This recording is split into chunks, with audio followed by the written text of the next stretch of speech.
The chandelier cast diamond patterns across the marble floor as Sarah Mitchell adjusted the white orchid centerpieces for the third time. Her hands moved with practiced precision, each flower positioned to perfection. Tonight's charity gala would raise over $2 million for underprivileged children. But the real currency being exchanged was influence. Sarah stepped back to survey her work. The ballroom of their Palo Alto mansion gleamed like a tech industry cathedral. Every detail reflected her vision, from the sustainable catering to the interactive donation displays. She had built this event from scratch, just like everything else in their empire. "Darling, you've outdone yourself again," David Mitchell said, appearing beside her with his trademark confident smile. At 48, he still commanded every room he entered. His custom-tailored suit emphasized his lean frame, and his silver-touched hair gave him the distinguished look that graced magazine covers. Sarah turned to face her husband of 20 years. "The Children's Foundation means everything to me. You know that." David's phone buzzed. His eyes flicked to the screen, and Sarah caught the subtle change in his expression. A microsecond of excitement, quickly masked. "Business never stop," he said, slipping the device back into his pocket. "The board wants updates on the new AI platform." Sarah nodded, though something felt off. David's company, Mitchell Technologies, was preparing for its biggest product launch ever. The stress was understandable, but lately his absences felt different, more secretive. Guests began arriving at 7 sharp. Silicon Valley's elite filed through their front doors. Venture capitalists, startup founders, tech journalists. Sarah moved through the crowd with elegant efficiency, her navy blue dress conveying both sophistication and approachability. "Sarah, this is absolutely stunning," said Patricia Wells, a prominent investor. "You have such an eye for creating memorable experiences." "Thank you, Patricia. I believe every event should tell a story." As the evening progressed, Sarah watched David work the room. He was magnetic, discussing market trends and innovation with infectious enthusiasm. When he took the stage for his keynote speech, the room fell silent. "Technology without humanity is just noise," David began, his voice carrying across the ballroom. "At Mitchell Technologies, we believe in building tools that strengthen families, not replace them. My wife Sarah reminds me daily that our greatest innovation isn't an algorithm. It's the love we share with those closest to us." The audience applauded. Sarah smiled and nodded from her spot near the back, but something cold settled in her stomach. Those were her words. She had written that speech 3 weeks ago, during one of David's late-night conference calls. During dinner, Sarah excused herself to check on the kitchen staff. As she walked past David's study, she heard his voice through the cracked door. "I know tonight is complicated, but this event was planned months ago. Tomorrow we can discuss the prototype revision." Sarah paused. Prototype revision? David hadn't mentioned any issues with the AI platform. "Rebecca, you're incredible. The way you handled the board presentation was brilliant." Rebecca. Sarah's chest tightened. Rebecca Stone was David's vice president of marketing, a 29-year-old rising star who had joined the company 18 months ago. Sarah had met her several times at corporate events. Beautiful, sharp, ambitious. "I can't wait to celebrate with you properly," David continued, his voice dropping lower. Sarah's hands began to shake. She pressed herself against the wall, straining to hear more. "The hotel reservation is confirmed for Thursday. Tell them you're attending the vendor conference in San Francisco." The words hit Sarah like physical blows. Hotel reservation. Vendor conference. The careful planning in David's voice. This wasn't a moment of weakness or a recent mistake. This was an ongoing affair. She forced herself to move away from the door before she could hear more. The hallway seemed to stretch endlessly as she made her way back to the ballroom. The sounds of conversation and clinking glasses felt surreal, like she was watching her life through thick glass. For the rest of the evening, Sarah performed her role flawlessly. She thanked donors, posed for photos, and discussed the foundation's impact with genuine passion. Inside, her mind raced. How long had this been going on? Were there others? Did anyone else know? When the last guest departed at 11:30, Sarah stood in the empty ballroom surrounded by abandoned champagne glasses and wilted flowers. The silence felt crushing. David appeared behind her, loosening his tie. That was a tremendous success. The foundation should receive their largest donation in history. Microm. Yes, Sarah said quietly. The children will benefit greatly. You look tired. Why don't you head upstairs? I have a few calls to return. More calls, more lies. Sarah nodded and kissed his cheek, tasting the bitter irony of the gesture. David, she said, turning back as he headed toward his study. Do you remember when we first talked about starting the foundation? He paused, looking slightly annoyed. Of course. We wanted to give back. You said families were sacred, that protecting children was our highest calling. I still believe that. Sarah studied his face, searching for any sign of guilt or remorse. She found only impatience. Good night, darling. Alone in their bedroom, Sarah sat on the edge of their king-size bed and stared at her reflection in the vanity mirror. 20 years of marriage, 2 children, a life built on shared dreams and mutual respect. Or so she had believed. The woman looking back at her seemed like a stranger. When had she become so naive, so blind to the obvious signs? David's late nights, unexplained absences, the way he barely looked at her anymore unless they were in public. She thought about the early days when they had worked together to build Mitchell Technologies from nothing. Sarah had written the original prototype for the productivity app that became their flagship product. She had designed the user interface, developed the marketing strategy, even suggested the company name. But when success came, David gradually pushed her toward a more traditional role. The company needs a public face, he had said, and our family needs you at home. Sarah had agreed, believing they were partners in building something meaningful. She had signed away her ownership stake to focus on raising their children and supporting David's vision. Now she wondered if that had been his plan all along. Her phone buzzed with a text from her 16-year-old son, Michael. Great party, Mom. Dad seemed happy. If only you knew, Sarah thought. She typed back, Thank you, sweetie. Sleep well. As she prepared for bed, Sarah made a decision. She would not confront David immediately. She would not make accusations or demands. Instead, she would do what she had always done best: observe, plan, and execute with precision. Because if David Mitchell thought he could discard her like an outdated piece of software, he was about to learn that the woman who built his empire still remembered how to tear it down. 3 weeks after the gala, Sarah sat in her Tesla in the parking lot of the Fairmont Hotel in San Francisco. Her hands gripped the steering wheel as she watched the entrance, feeling like a spy in her own life. She had told David she was shopping for Emma's birthday party, a lie that came easier than she had expected. The vendor conference story had been bothering her for days. A quick check of Mitchell Technologies' official calendar showed no such event scheduled. When Sarah called the Marriott that typically hosted their corporate meetings, they confirmed no company bookings for the week. Now she was here, following her own husband like a private investigator. At 2:15, David's silver Mercedes pulled into the valet area.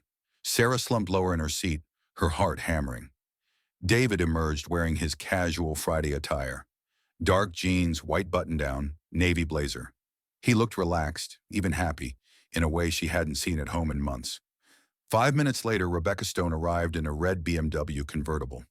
She wore a flowing sundress and oversized sunglasses, looking more like she was heading to Napa than a business meeting. Sarah watched Rebecca hand her keys to the valet and walk toward the entrance with confident strides. The scene felt like watching a movie about someone else's life. This couldn't be her husband, her marriage, her reality. Sarah waited 30 minutes before entering the hotel. She approached the concierge desk with her most charming smile. Excuse me, I'm meeting my colleagues from Mitchell Technologies. Could you direct me to their conference room? The young man consulted his computer. I don't show any corporate events today. Are you sure they're meeting here? Perhaps they booked a private dining room? Let me check our restaurant reservations. His fingers flew across the keyboard. I do see a reservation for Mitchell, but it's for 2 people in our rooftop suite restaurant. Sarah's stomach dropped. The rooftop suite? Yes, it's our most exclusive dining space. Very romantic setting. Romantic. The word echoed in Sarah's mind as she thanked the concierge and walked back to her car on unsteady legs. She sat in the driver's seat for 20 minutes, alternating between rage and numbness. Her phone rang. David. Hi, sweetheart. His voice sounded perfectly normal. How's the shopping going? Fine, Sarah managed. Found some nice decorations for Emma's party. That's great. I'm stuck in this conference all afternoon, so I'll probably grab dinner here rather than fighting traffic. Don't wait up. The casual lie made Sarah feel sick. Of course. See you tomorrow. She drove home in a daze, her mind spinning with questions. How long had this been going on? Were there warning signs she had missed? More importantly, what was she going to do about it? That evening, Sarah helped 14-year-old Emma with her algebra homework while Michael practiced guitar in his room. The normalcy of family life felt surreal given what she had discovered. Mom, are you okay? Emma asked, looking up from her textbook. You seem distracted. Sarah forced a smile. Just thinking about your birthday party.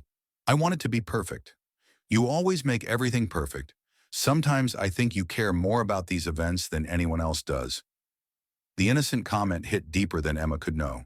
Sarah had spent 20 years making everything perfect for everyone else. Perfect home, perfect family, perfect public image. What had she received in return? Later that night, Sarah sat in her home office researching private investigators on her laptop. The irony wasn't lost on her that she was using the internet connection David paid for to investigate his betrayal. She found a highly rated firm called Clarity Investigations, run by a former FBI agent named Marcus Chen. The website emphasized discretion and thorough documentation. Sarah stared at the contact form for 30 minutes before closing the laptop. Was she really ready for this?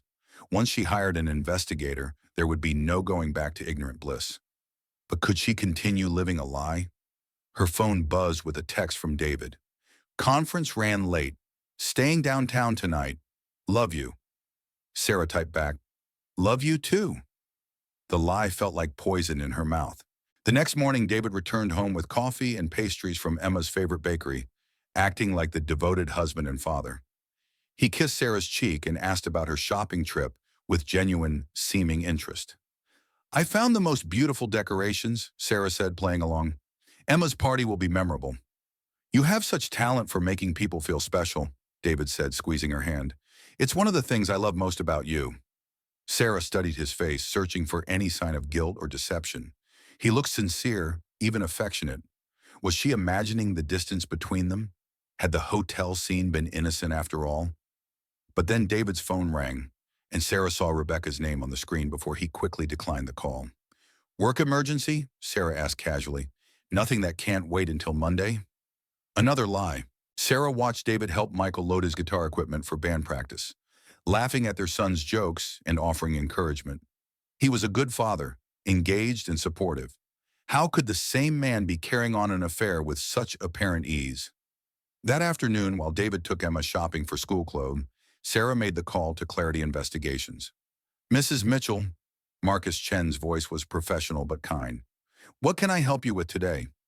I need to know if my husband is having an affair. The words felt strange coming out of her mouth, making the situation suddenly real. I understand this is difficult. Can you tell me what's prompted your suspicions? Sarah described the overheard phone call, the hotel visit, the increasing absences and secretive behavior.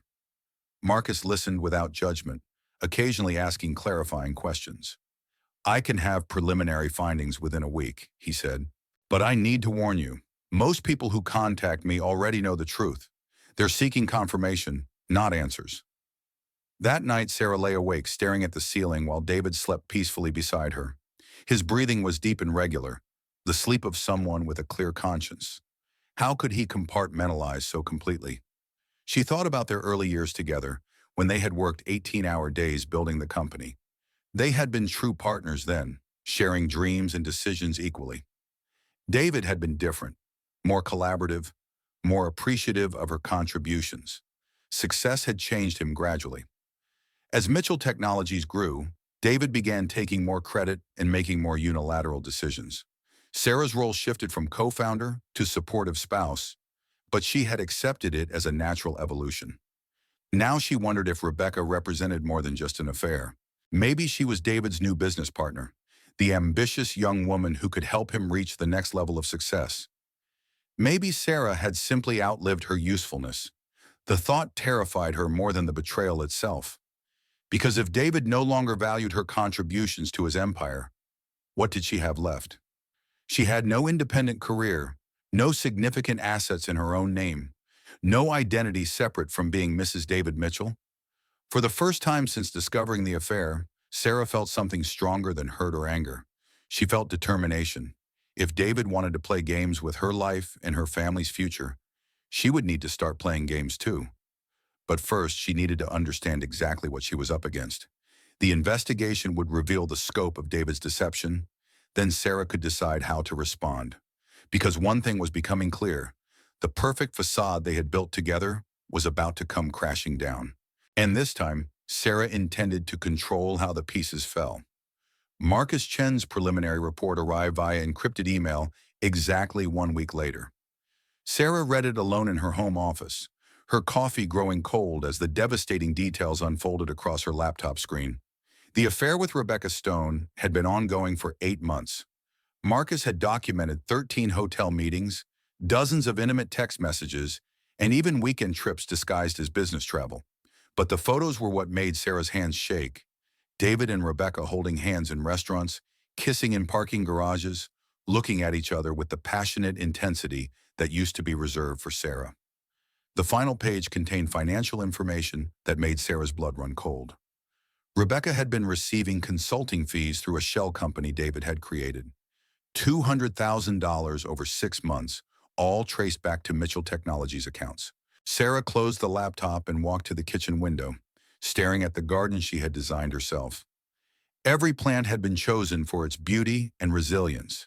She had built this landscape to last, just like she had built their marriage. But apparently, David preferred something newer and more exciting. Her phone buzzed with a text from David. "Running late tonight. Don't wait dinner."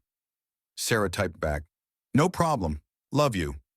The casual deception was becoming automatic, a skill she never thought she would need to develop.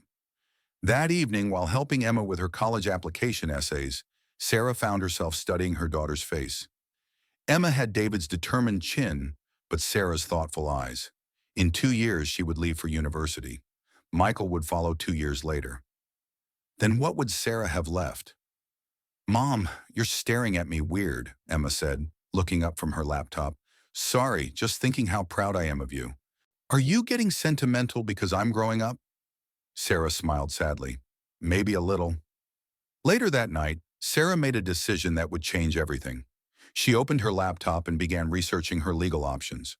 Divorce law in California was complex, but one thing became clear. The state's community property rules meant she could claim half of everything built during their marriage. But as Sarah dug deeper into Mitchell Technologies' corporate structure, she discovered something troubling. Over the years, David had created multiple subsidiary companies and offshore entities. Much of their wealth was tied up in complex financial instruments that would be difficult to value or divide. Sarah realized she needed professional help, not just a divorce attorney, but someone who understood corporate law and high-stakes financial investigations. She found Elena Vasquez through an online search for top divorce attorneys, Silicon Valley. Elena's biography was impressive. Harvard Law, former prosecutor, specialist in high-net-worth divorces involving technology companies. Her fees were astronomical, but Sarah had access to their joint accounts. For now. The consultation was scheduled for the following Tuesday, while David was in Seattle for what he claimed was an investor meeting. Sarah told him she was having lunch with her book club. Elena Vasquez's office occupied the top floor of a sleek building in downtown Palo Alto. She was younger than Sarah had expected, maybe 40, with an air of quiet confidence that reminded Sarah of herself in her corporate days. "Mrs. Mitchell," Elena said, gesturing to a chair across from her mahogany desk. "What brings you here today?" Sarah handed over Marcus Chen's report. "My husband is having an affair with one of his employees, but I think there might be more to it than just infidelity." Elena read through the documents with professional detachment, occasionally making notes on a legal pad. "This is thorough work," she said finally. "The financial irregularities are particularly concerning. Has your husband ever discussed business difficulties with you?" "He tells me very little about the company anymore. But the upcoming product launch is supposed to be huge. He's been under tremendous pressure. Elena leaned forward. Mrs. Mitchell, in my experience, when successful men start mixing business funds with personal affairs, they're usually facing bigger problems than marital dissatisfaction. I'd like to dig deeper into your husband's business dealings. What kind of problems? Cash flow issues, investor pressure, maybe even fraud. The payments to Ms. Stone could be hush money, or they could be related to embezzlement. We need to understand what we're dealing with before we make any moves. Sarah felt a chill. She had assumed David's betrayal was personal. The possibility that he was also betraying his investors and employees made everything more complicated. What do you need from me? Access to financial records, email accounts, anything that might reveal the company's true financial position. But Mrs. Mitchell, I need to warn you, once we start this investigation, there's no going back. Are you prepared for what we might find? Sarah thought about the life she had built, the perfect facade she had maintained for so long. Then she thought about David lying to her face while spending their money on another woman. I'm prepared. Elena outlined a strategy that would take several weeks to execute. They would quietly gather evidence while Sarah maintained her normal routine. The goal was to understand the full scope of David's deceptions before confronting him. One more thing, Elena said as Sarah prepared to leave. Don't change your behavior at home. Don't stop being the supportive wife. If your husband suspects an investigation, he could move assets offshore or take other protective measures. Driving home, Sarah felt like she was living in a spy movie. The woman who had spent 20 years focused on family and community events was now involved in corporate espionage against her own husband. That evening, David returned from Seattle in an unusually good mood. He brought gifts for the children and flowers for Sarah, acting like the devoted family man. How was your book club? He asked, kissing her cheek. Wonderful. We discussed a fascinating novel about marriage and deception. David laughed. Sounds cheerful. What was the title? Sarah smiled sweetly. Gone Girl. If David recognized the irony, he didn't show it. He spent the evening helping Michael with his history homework and discussing Emma's college plans with genuine enthusiasm. Watching him interact with their children, Sarah felt a stab of doubt. Was she overreacting? David was a good father and had been a loving husband for most of their marriage. Maybe the affair was just a midlife crisis that could be resolved with counseling. But then she remembered the secret payments to Rebecca, the elaborate lies, the way David had systematically excluded her from business decisions over the years. This wasn't just about infidelity. This was about respect, trust, in the future she had assumed they were building together.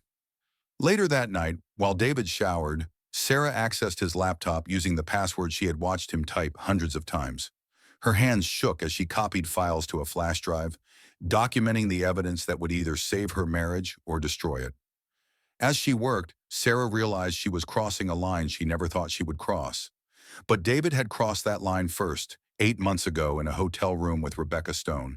Now they were both playing a different game, with stakes higher than either of them fully understood. Sarah just hoped she was smart enough to win it, because losing wasn't just about her pride anymore. It was about her children's future, her own financial security, and the question of whether 20 years of marriage meant anything at all. 2 weeks into Elena's investigation, Sarah received an urgent call that made her blood freeze. Mrs. Mitchell, we need to meet immediately. Elena's voice was tense. I found something that changes everything. Sarah drove to Elena's office with her heart pounding. She found her attorney pacing behind her desk, surrounded by stacks of financial documents and printouts. Sit down, Elena said grimly. What I'm about to tell you is going to be difficult to hear. Sarah gripped the arms of her chair. Just tell me, your husband isn't just having an affair. He's been systematically stealing from his own company for over 2 years. The payments to Rebecca Stone are just the tip of the iceberg. Elena spread documents across her desk like evidence at a crime scene.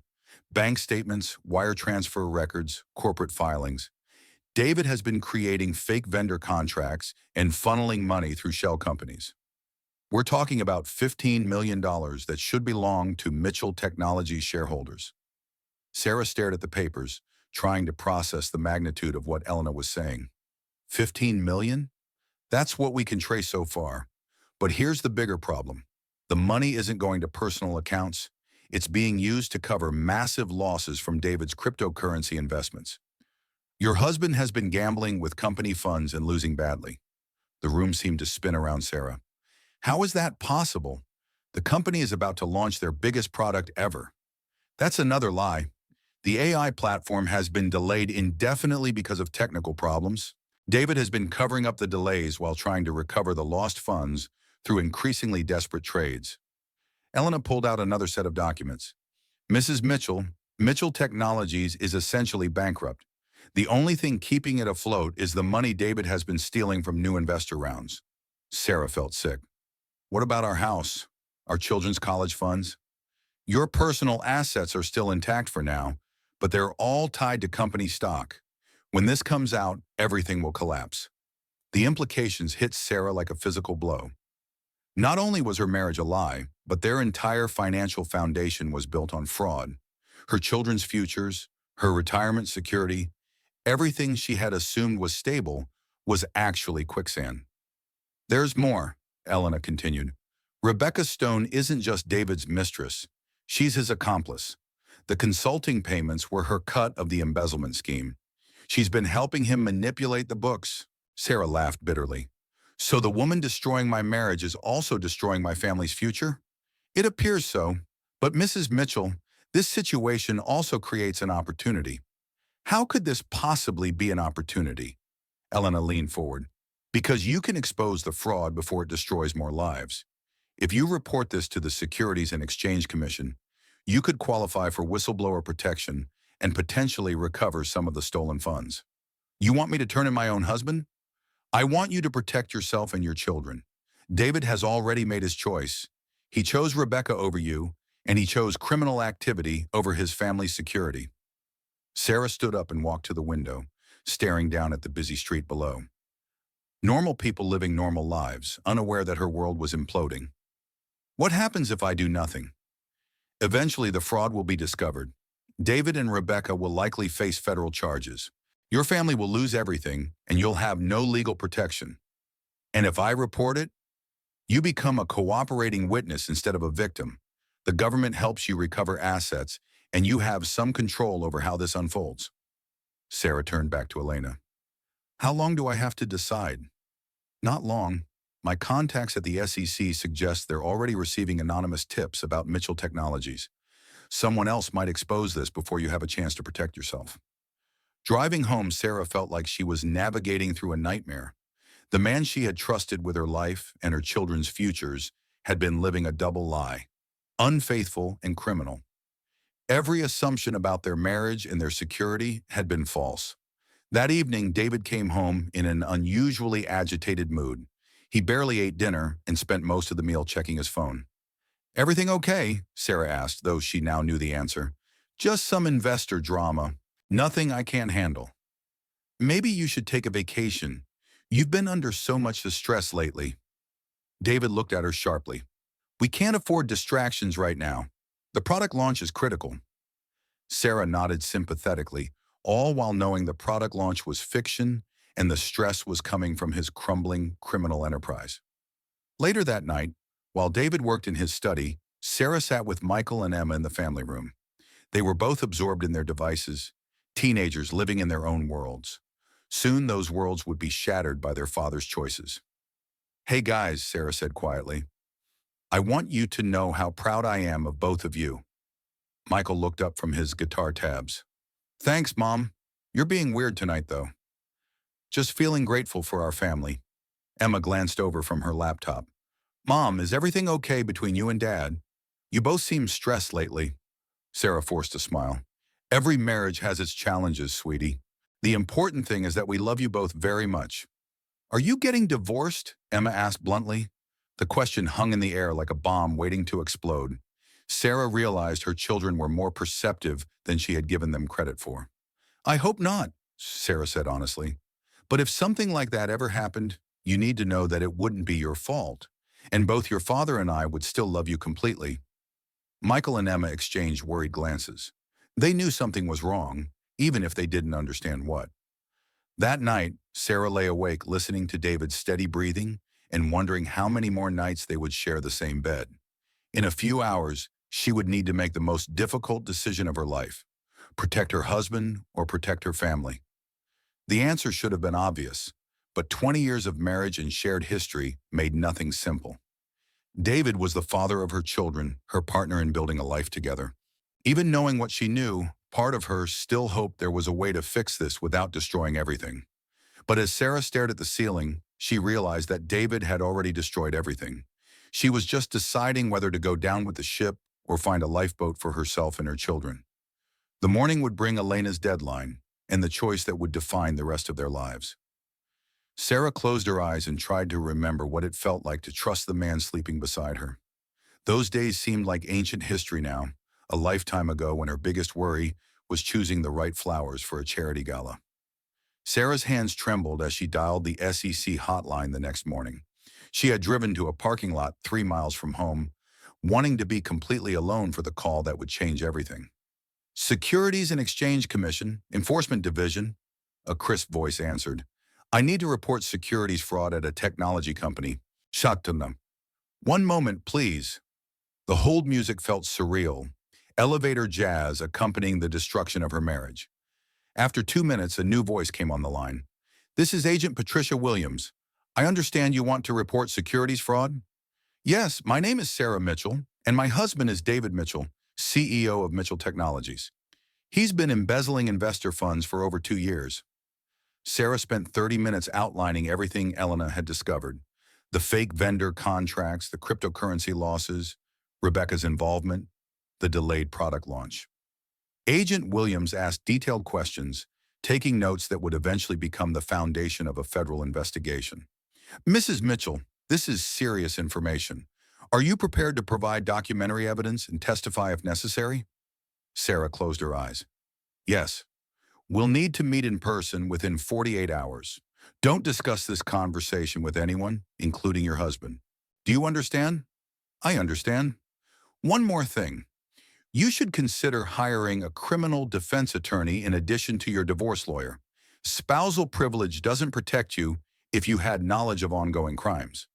The call ended, leaving Sarah alone in her car with the weight of what she had just done. She had crossed the Rubicon.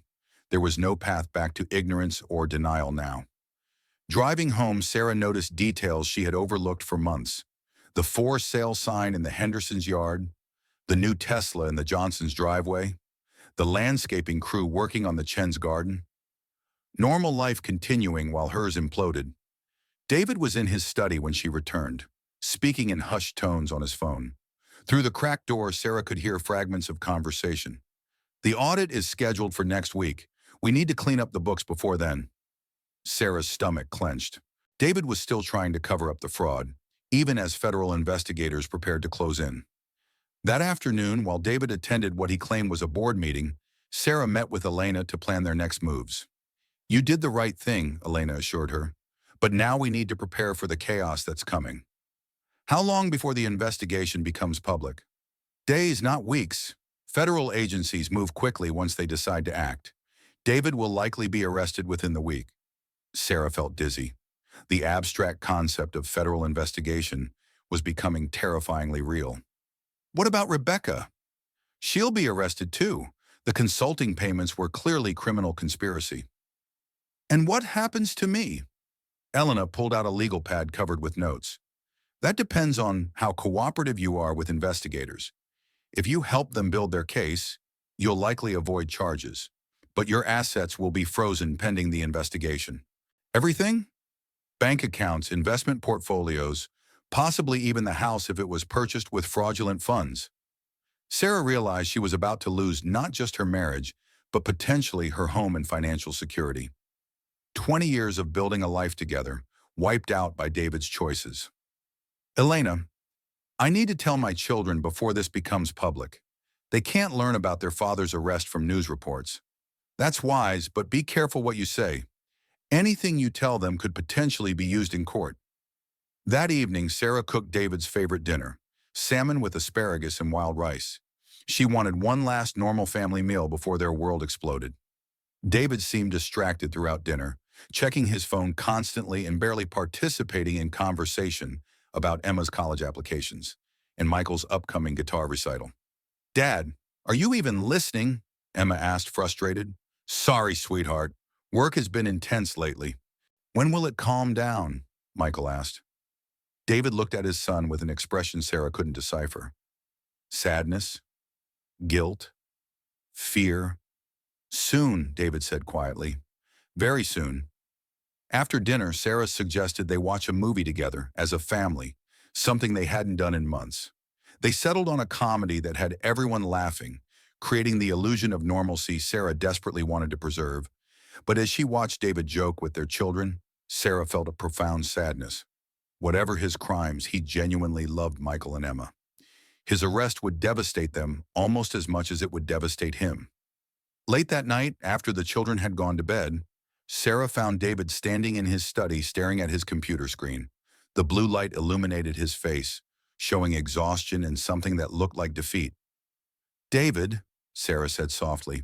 He startled, quickly minimizing whatever he had been looking at. I didn't hear you come in.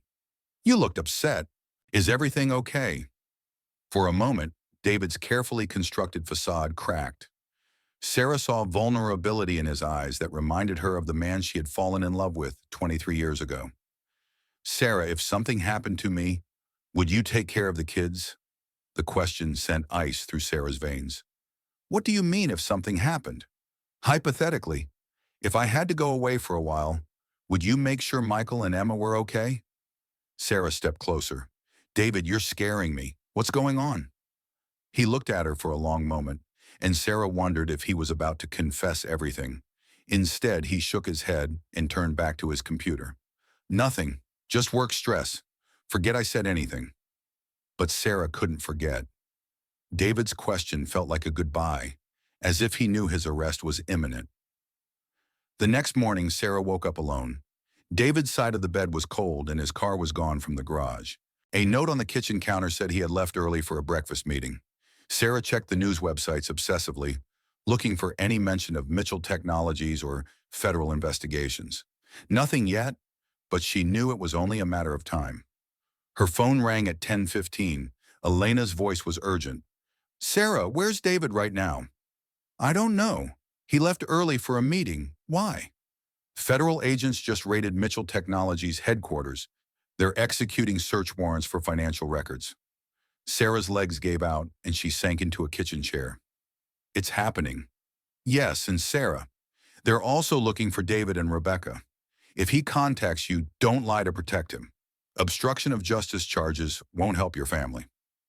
The call ended, leaving Sarah alone with the knowledge that her husband was now a federal fugitive. She thought about his strange question the night before and realized he might have known this was coming. Had David fled? Was he planning to abandon their children and leave Sarah to face the consequences of his crimes? As Sarah sat in her silent kitchen, she realized that the man she had loved for 20 years was gone. Maybe he had been gone for a long time, replaced by someone capable of betrayal on multiple levels.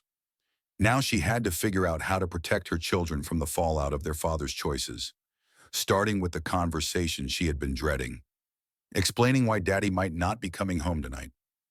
The first news van arrived at noon. Sarah watched from her bedroom window as reporters set up cameras on the sidewalk across from their house, her sanctuary becoming the center of a media circus. Her phone had been ringing nonstop since Elena's call. Reporters, neighbors, friends who had seen the breaking news about Mitchell Technologies. Sarah let them all go to voicemail. At 12:30, Michael came home for lunch and found Sarah sitting at the kitchen table, staring at her untouched coffee. Mom, why are there news trucks outside? He asked, dropping his backpack by the door. Sarah looked at her 16-year-old son, trying to find words for an impossible conversation. Sit down, sweetie. We need to talk. Michael's face went pale. Are you and Dad getting divorced? There's been a problem with Dad's company. The government is investigating some financial issues. What kind of financial issues? Sarah took a deep breath. They think Dad might have taken money that didn't belong to him. Michael stared at her in disbelief. Like stealing? Yes. But Dad's rich. Why would he steal money? I don't know, Michael. I really don't know. They sat in silence for several minutes, the weight of the revelation settling between them.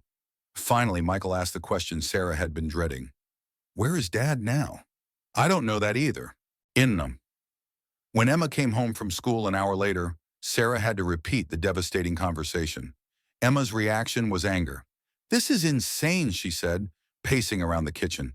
"Dad wouldn't steal money. Someone made a mistake." "Emma, I know this is hard to accept." "How do you know it's true?" "Maybe the investigators are wrong." Sarah wanted to protect her daughter's faith in her father, but lies had already caused enough damage. "I've seen evidence, sweetheart. Dad did take money from his company." Emma's face crumpled. "Why would he do that to us?" It was the same question Sarah had been asking herself for weeks. Why would David risk their family's future for money and a woman young enough to be his daughter? At 4 o'clock, two FBI agents appeared at their front door. Sarah recognized Agent Williams from her phone description. Mid-40s, professional demeanor, kind but serious eyes. "Mrs. Mitchell, I'm Agent Williams. This is Agent Rodriguez. May we come in?" Sarah led them to the living room, acutely aware of the family photos covering every surface. Images of happier times when David's smile was genuine and their future seemed secure. "We need to ask you about your husband's whereabouts," Agent Williams said. "I haven't seen him since yesterday evening. He left early this morning for what he said was a breakfast meeting." Agent Rodriguez took notes while Agent Williams continued questioning. "Did he seem anxious or unusual in any way?" Sarah thought about David's strange question about taking care of the children. "He asked me something odd last night. He wanted to know if I would take care of our kids if something happened to him." The agents exchanged glances. "What exactly did he say?" "He asked if I would take care of Michael and Emma if he had to go away for a while." "Mrs. Mitchell," Agent Williams said gently, "your husband withdrew $500,000 from various accounts yesterday afternoon.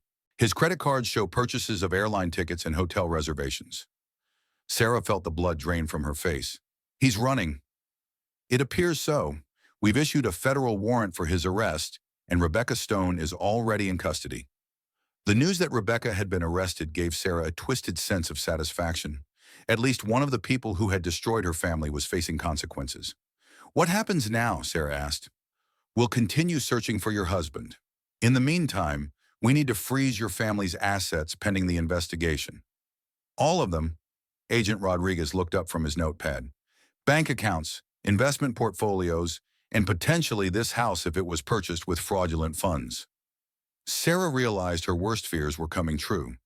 Not only had David abandoned his family, but he had left them financially destroyed.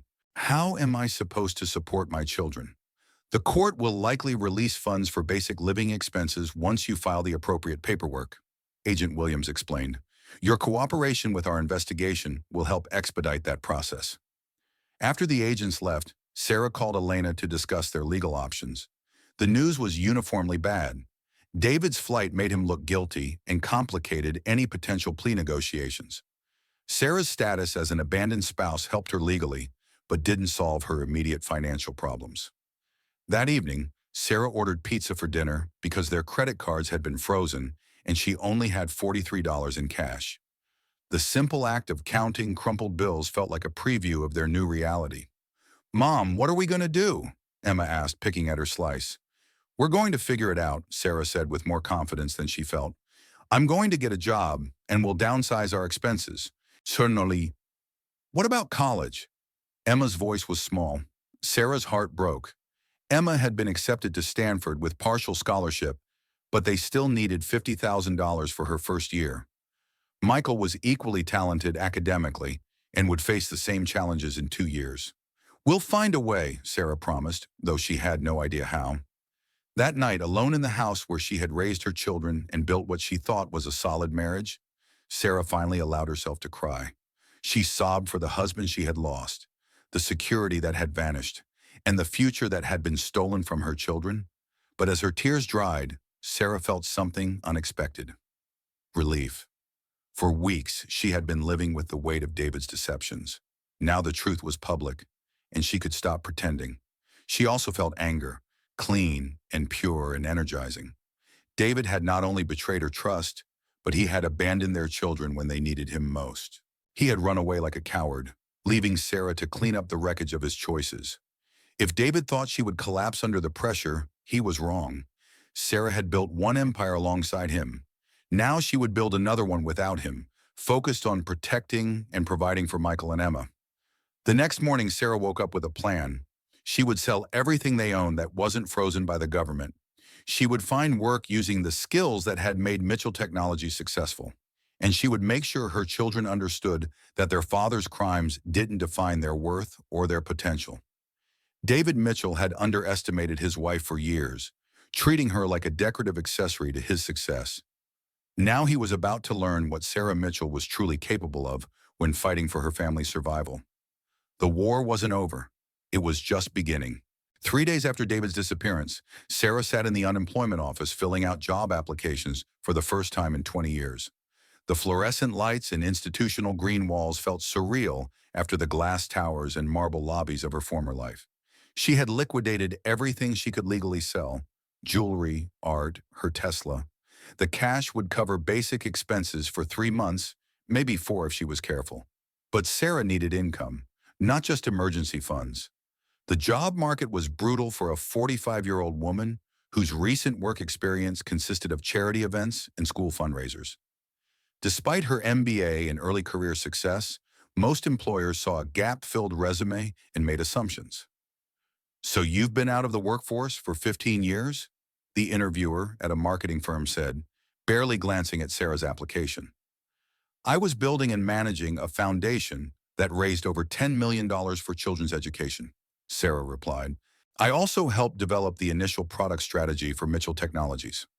"Right. The company that's been in the news lately." The interviewer's tone turned cold. "We'll be in touch." Sarah knew they wouldn't call back. David's crimes had tainted her by association, making her radioactive to potential employers who feared scandal.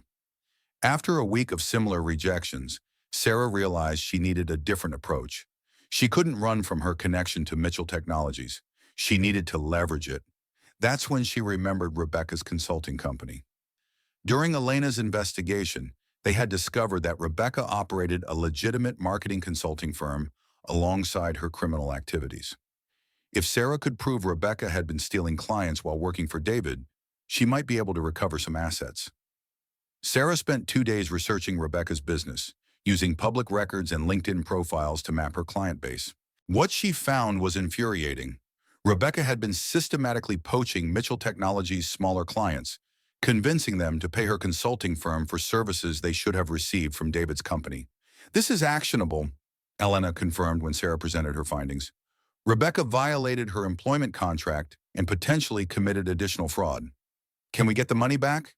"Some of it. And more importantly, we can use this to negotiate with prosecutors. If you help them build a stronger case against Rebecca, they might be more flexible about asset recovery." Sarah felt her first glimmer of hope in weeks. She wasn't just a victim anymore. She was an active participant in bringing David and Rebecca to justice. The breakthrough came when Agent Williams called with unexpected news. David had been arrested in Costa Rica, attempting to board a flight to a non-extradition country. "He'll be extradited within the week," Agent Williams explained. "His arrest might create opportunities for plea negotiations." Sarah's emotions were complicated. Part of her felt relief that David would face consequences for his actions, but another part grieved for the man she had once loved and the father her children had lost. Michael and Emma reacted differently to the news. Michael became angry and withdrawn, refusing to discuss his father at all. Emma wanted to visit David in jail, clinging to hope that he could explain everything. "Sweetheart, Dad made choices that hurt a lot of people," Sarah explained gently. "Visiting him won't change what happened." "But he's still my father," Emma said, tears streaming down her face. "Yes, he is, and that will never change. But right now, we need to focus on taking care of ourselves." Sarah's job search finally gained traction when she applied for a position with a nonprofit focused on financial literacy education. The executive director, Margaret Chen, was a former prosecutor who understood the complexities of white-collar crime. "Your experience with corporate fraud gives you unique insights," Margaret said during the interview. "You understand both the business side and the victim perspective." "I want to help people avoid what my family went through," Sarah replied honestly. The job paid $45,000 annually, less than David had spent on wine in a typical year, but it provided health insurance and the dignity of meaningful work. On Sarah's first day, she discovered that Mitchell Technologies had been one of the nonprofit's corporate sponsors. David had attended their fundraising galas, giving speeches about financial responsibility while secretly embezzling millions. The irony was bitter, but it also gave Sarah motivation. She would help other families recognize the warning signs she had missed, protect themselves from predatory financial schemes, and rebuild after betrayal. Meanwhile, the legal proceedings against David and Rebecca moved forward rapidly. Rebecca's defense attorney approached Elena about a plea deal. Rebecca would testify against David in exchange for reduced charges. She's willing to detail the entire conspiracy, Elena explained during one of their weekly meetings. But she wants to paint herself as David's victim, claiming he manipulated her into participating. Sarah laughed bitterly. The woman who destroyed my marriage wants sympathy? It doesn't matter what we think of her motives. Her testimony could help you recover more assets and reduce David's sentence if he cooperates. Sarah realized she had to make a choice. Pursue maximum punishment for both David and Rebecca, or accept plea deals that might help her family rebuild faster. The decision became easier when she learned that David had been negotiating his own plea without considering his family's needs. He was willing to forfeit assets to reduce his prison time, leaving Sarah and the children with nothing. He's still thinking only of himself, Sarah told Elena. Even now, even facing federal prison, he won't take responsibility for what he's done to us. That night, Sarah sat down with Michael and Emma to explain the plea negotiations. She wanted them to understand their father's continuing selfishness, but also to help them process their complex feelings. Your father has an opportunity to help us recover some money by cooperating with prosecutors, she explained, but he's choosing to protect himself instead. Michael's jaw tightened. So he screws us over again. Language, Sarah said automatically, then smiled sadly. But yes, essentially. Emma looked confused. Why won't he help us? Sarah struggled to answer. How do you explain to a 14-year-old that her father values his own comfort more than his children's future? Some people, when they're in trouble, make decisions based on fear instead of love, she said finally. Your father is afraid of going to prison for a long time. But we're his family, Emma protested. Yes, we are. And that makes his choices even more difficult to understand. As Sarah tucked Emma into bed that night, her daughter asked the question that had been haunting them all. Mom, do you think Dad ever loved us? Sarah thought about their early years together, the genuine joy on David's face when the children were born, the pride he showed at their accomplishments. I think he loved us the best way he knew how, she said carefully, but somewhere along the way, he lost sight of what really mattered. It wasn't a complete answer, but it was honest. And honesty, Sarah had learned, was the foundation of everything she was trying to rebuild. 6 months after David's arrest, Sarah found herself in federal court watching her husband plead guilty to embezzlement, securities fraud, and money laundering. He looked smaller in his orange jumpsuit, the commanding presence that had once filled boardrooms reduced to that of just another defendant. David's eyes found Sarah's across the courtroom. For a moment, she saw a flicker of the man she had married, vulnerable and seeking connection. Then the moment passed, and he looked away. Judge Elizabeth Morrison accepted David's plea deal, 8 years in federal prison in exchange for full cooperation and asset forfeiture. The sentence was less than the maximum, but longer than Sarah had expected. Mr. Mitchell, Judge Morrison said sternly, your crimes have destroyed not only your own life, but the lives of innocent investors, employees, and your own family. The court hopes your cooperation will help victims recover some of their losses. After the hearing, Sarah met with the federal prosecutor to discuss asset recovery. The news was mixed. While David's cooperation had helped them trace most of the stolen funds, much of the money had been lost in cryptocurrency speculation. We estimate you'll recover about 30% of your original net worth, the prosecutor explained. It's not everything, but it's enough to provide some stability for your family. Sarah nodded. 30% of their former wealth was still more money than most families ever saw. Her children could attend college, and Sarah could consider starting her own business. But the financial recovery couldn't repair the emotional damage. Michael had become increasingly distant, refusing therapy and channeling his anger into aggressive behavior at school. Emma struggled with trust issues, questioning every adult relationship in her life. Sarah herself was in therapy twice a week, trying to process not just David's betrayal, but her own role in the marriage's dysfunction. Had she enabled his narcissism by being too accommodating? Had she ignored warning signs because the lifestyle was comfortable? Marriages are complex systems, her therapist, Dr. Sarah Brennan, explained. You can acknowledge mistakes without taking responsibility for David's criminal choices. The hardest part was explaining David's actions to friends and family. Sarah's parents had loved David like a son, and his betrayal devastated them almost as much as it devastated Sarah. I trusted him with my daughter's future, Sarah's father said during one particularly difficult conversation. How could I have been so wrong about his character? We all were, Sarah replied. David was very good at showing people what they wanted to see. Rebecca's trial provided some answers about the scope of the conspiracy. Testifying for a reduced sentence, she painted David as a master manipulator who had gradually drawn her into criminal activity. He made me feel special, Rebecca said on the witness stand. He said his wife didn't understand his vision, that I was the partner he needed to take the company to the next level.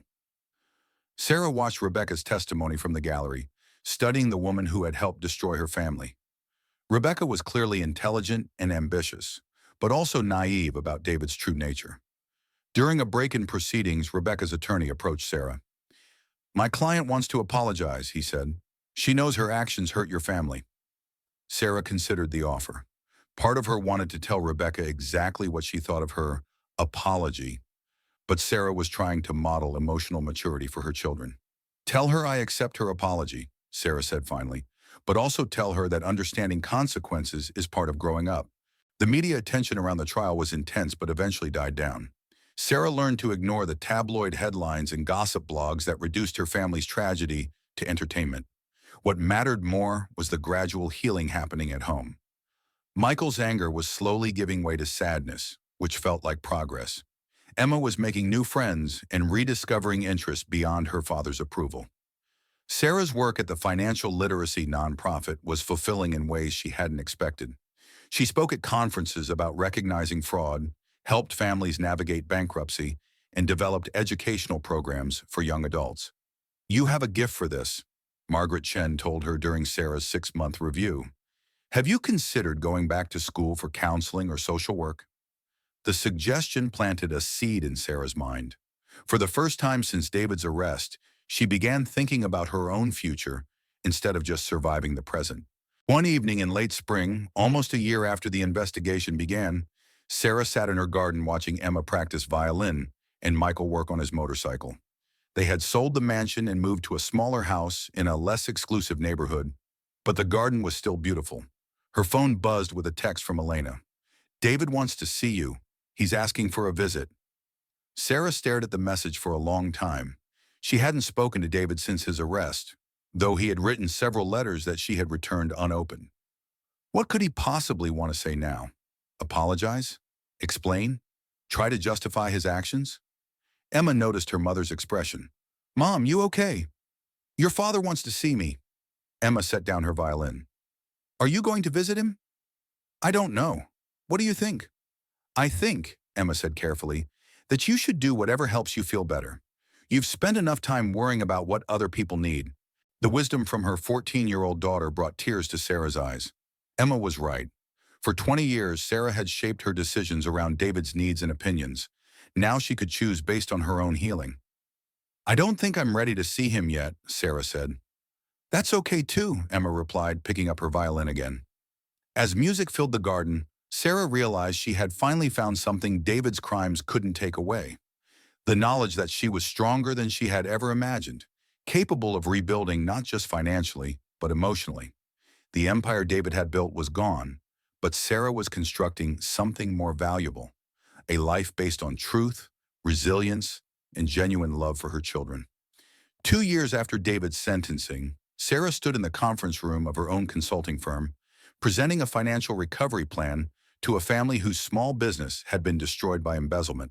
The parallels to her own experience were painful but also empowering. Recovery isn't just about money, Sarah explained to the distraught couple. It's about rebuilding trust in yourself and your ability to make sound decisions.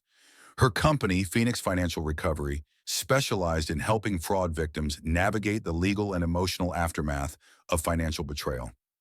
Sarah had used her settlement money to launch the business, drawing on her painful expertise to help others. The work was challenging but meaningful. Sarah discovered she had a talent for helping people process trauma while taking practical steps toward stability. Her own experience gave her credibility that no textbook could provide. Michael had graduated high school with strong grades despite his struggles after David's arrest. He chose a state university over more expensive private options, understanding the family's new financial reality without resentment. "I want to study criminal justice," he told Sarah during his senior year. "Maybe help investigate white-collar crime." Sarah felt proud and sad simultaneously. Her son's career choice was clearly influenced by his father's betrayal, but channeling that pain into purpose seemed healthy. Emma was thriving at 17, her natural resilience helping her adapt to their changed circumstances. She had taken a part-time job at a local music store and was saving for college while maintaining excellent grades. "I don't miss the big house," Emma confided to Sarah one evening. "It never felt like home anyway. Dad was always in his study, and you were always planning events for other people." The observation stung because it was accurate. Their old life had been performative, focused on appearances rather than genuine connection. Sarah's relationship with David remained complicated. He called occasionally from prison, and she had finally agreed to take his calls after 18 months. The conversations were awkward but gradually becoming less painful. "I know I destroyed everything," David said during one recent conversation. "I don't expect forgiveness, but I want you to know I regret the pain I caused you and the kids." "David, I'm not ready to discuss forgiveness yet," Sarah replied honestly. "Right now I'm focused on helping Michael and Emma heal." "How are they doing?" Sarah considered how much to share. Despite everything, David was still their father, and the children's therapist had suggested that some contact might be beneficial. "They're doing well. Michael's planning to study criminal justice, and Emma's considering music therapy as a career." "They're following your example," David said quietly, "turning pain into purpose." The comment surprised Sarah with its insight. Maybe prison was giving David time for genuine reflection. Sarah's personal life was slowly evolving too. She had started dating again, though cautiously. Her therapist had helped her understand how David's manipulation had eroded her confidence in her own judgment. "I keep expecting men to lie to me," Sarah told Dr. Brennan during one session. "I analyze every conversation for hidden meanings." "That's natural given what you experienced, but don't let David's betrayal prevent you from trusting worthy people." Sarah had met Tom Rodriguez through her work. He was a family attorney who specialized in helping children affected by parental financial crimes. Their relationship was developing slowly, built on friendship and shared professional interests. "You don't have to protect yourself from everyone," Tom told her when Sarah expressed anxiety about their growing closeness. "Some people actually mean what they say." The concept was still foreign to Sarah, but she was learning to distinguish between healthy caution and paralyzed fear. Her children liked Tom, which mattered more to Sarah than romantic chemistry. After David's betrayal, she was determined that any new relationship would enhance their family rather than complicate it. On the third anniversary of David's arrest, Sarah, Michael, and Emma visited a restaurant that had become their tradition for marking difficult dates. They called it Honesty Dinner, where they could say anything about their feelings without judgment. "I still miss Dad sometime," Emma admitted over dessert. "Not the criminal version, but the guy who taught me to play chess and helped with my science projects." "That's okay," Sarah assured her. "You can miss parts of someone while still being angry about their choices." Michael had been quiet through most of dinner, but finally spoke up. "I used to be embarrassed about what Dad did. Now I'm kind of proud of how we handled it." Sarah felt tears threaten. "We did handle it well, didn't we?" "You handled it well," Michael corrected. "Emma and I just tried not to make things worse." "You both made things better by being honest about your feelings and supporting each other," Sarah said. "That's what families do." Driving home that night, Sarah reflected on how much their definition of success had changed. 3 years ago, success meant David's latest business triumph or a perfectly executed charity gala. Now it meant honest conversations, stable emotions, and the knowledge that they could weather any crisis together. Sarah's phone rang as she pulled into their driveway. Elena's name appeared on the screen. "Sarah, I have news about the final asset recovery. The government is releasing another $200,000 from David's offshore accounts. The money would help fund Emma's college education and provide additional security for their future. But more than the financial benefit, the recovery represented justice. Thank you for everything, Elena. I couldn't have navigated this without you. You're stronger than you realized back then, Elena replied. You just needed circumstances that forced you to show it. As Sarah entered her house, she found Michael practicing guitar and Emma reading in the living room. The space was smaller than their old mansion, but filled with genuine warmth. Everything okay? Emma asked, noticing Sarah's emotional expression. Everything's good, Sarah replied. We're getting some more money back from Dad's accounts. That's great, Michael said without looking up from his guitar. But we would have been fine either way. His casual confidence in their family's resilience touched Sarah deeply. Her children had learned that happiness didn't depend on external circumstances, but on authentic relationships and personal integrity. Later that night, as Sarah prepared for bed, she looked at herself in the bathroom mirror. The woman staring back was different from the one who had hosted charity galas and managed David's social calendar. This woman had weathered betrayal and emerged stronger, more authentic, more purposeful. The empire David had built was gone forever, but Sarah had constructed something more valuable, a life grounded in truth, supported by genuine love, and dedicated to helping others navigate their own dark valleys. Tomorrow would bring new challenges and opportunities, but tonight Sarah felt something she hadn't experienced in years, complete peace with her choices and confidence in her future. 5 years after David's arrest, Sarah stood at the podium of the National Financial Crimes Victims Conference, looking out at an audience of survivors who had faced similar betrayals. Her keynote speech would close 3 days of workshops, support groups, and advocacy training. When my husband was arrested for embezzling $15 million, Sarah began, I thought my life was over. I was wrong. My old life was over, but my real life was just beginning. The audience listened intently as Sarah described her journey from devastated victim to successful entrepreneur and advocate. Phoenix Financial Recovery now employed 12 people and had helped over 300 families rebuild after fraud.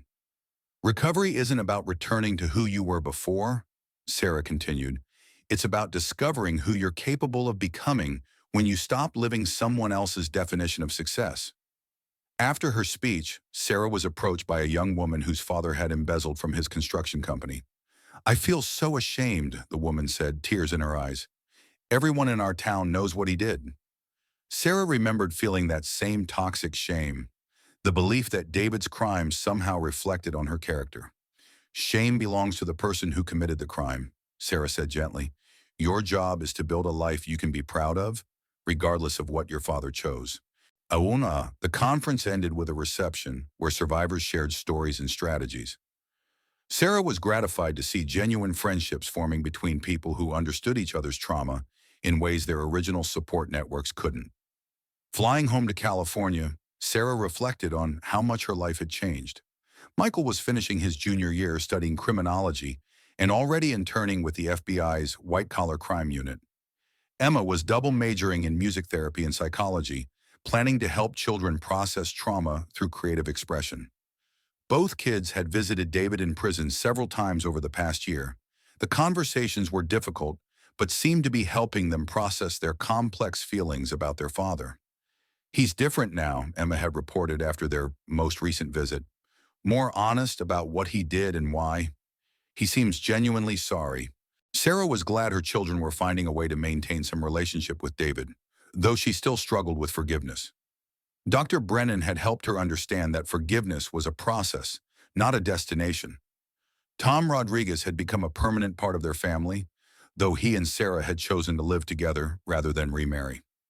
I want our relationship to be about choice, not legal obligation, Sarah had explained when Tom proposed.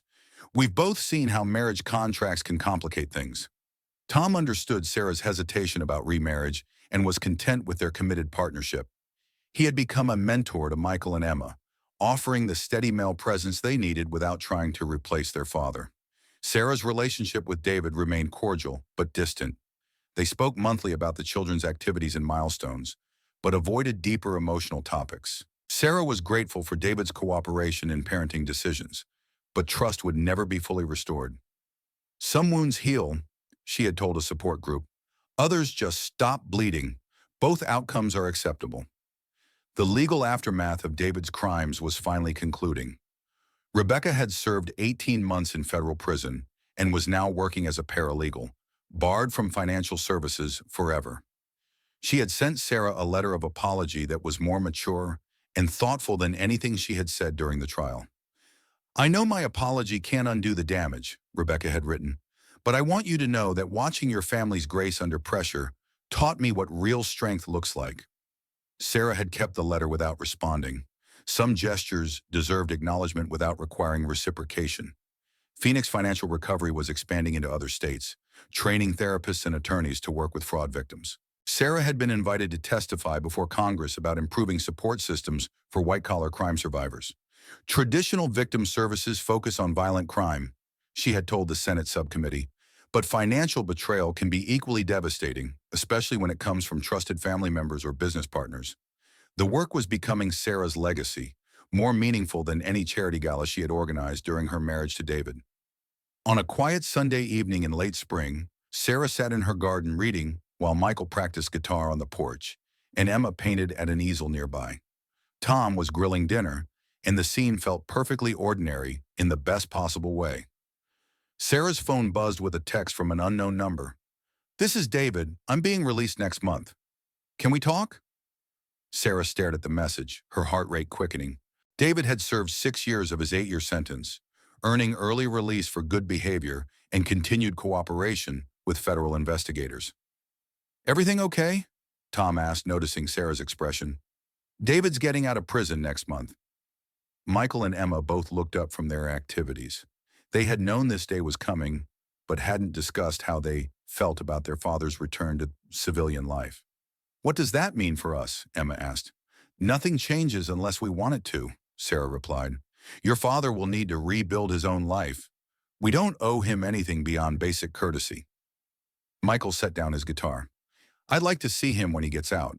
Not because I forgive him, but because I want to understand who he is now." Emma nodded. "Me too. But I don't want him thinking he can just pick up where he left off." Sarah felt proud of her children's maturity. They had learned to hold complex emotions without letting those feelings control their decisions. That night, Sarah called Dr. Brennan to discuss David's impending release and her own complicated reactions. "Are you worried about seeing him again?" Dr. Brennan asked. "Not worried exactly, but curious about who he's become. Prison changes people, sometimes for the better. What would you need from him to feel comfortable having any kind of relationship?" Sarah considered the question. "Continued honesty about what he did and why, respect for our boundaries, and no expectation that I'll help him rebuild his life. Those sound like reasonable conditions." The next morning, Sarah responded to David's text. "We can have one conversation when you're ready. The children may choose to see you separately. Beyond that, we'll take things one day at a time." His response came quickly. "Thank you. That's more than I deserve." Echo. For the first time in 6 years, David's words felt genuinely humble rather than calculated. As Sarah prepared for work that Monday, she reflected on the strange turns her life had taken. She had started as a dependent wife in a performative marriage, become a crime victim and single mother, and emerged as a successful entrepreneur and advocate. The journey had been painful beyond description, but it had also revealed strengths she never knew she possessed. David's betrayal had destroyed the life she thought she wanted, but it had revealed the life she actually needed. Walking into her office that morning, Sarah saw the wall of thank you letters from families Phoenix Financial Recovery had helped. Each letter represented someone who had refused to let betrayal define their future.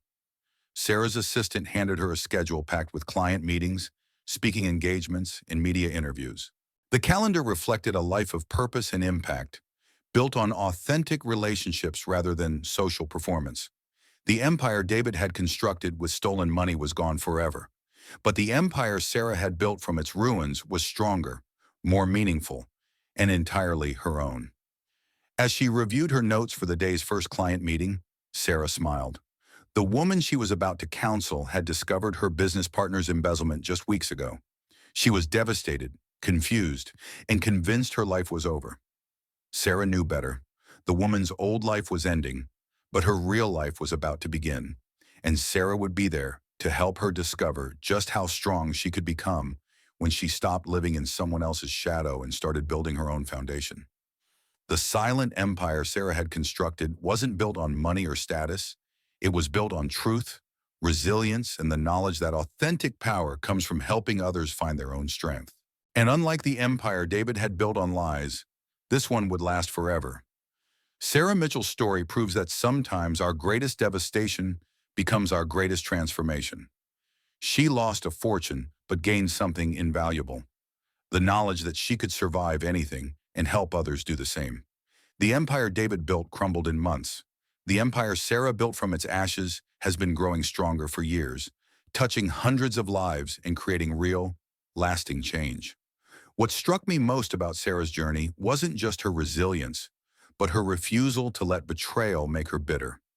Instead, she turned her pain into purpose, her trauma into triumph. If Sarah's story moved you, if it reminded you that we're all stronger than we realize, I'd love to hear your thoughts in the comments below. Have you ever faced a moment when everything you believed about your life turned out to be wrong? How did you rebuild? And if you know someone who's facing their own dark valley right now, consider sharing this story with them. Sometimes we all need a reminder that even the most devastating betrayal can become the beginning of our most authentic life. Hit that like button if this story inspired you, and don't forget to subscribe for more incredible true stories of ordinary people doing extraordinary things when life tests their limits. Until next time, remember, the most powerful empires aren't built from conquest, but from the courage to rebuild after betrayal.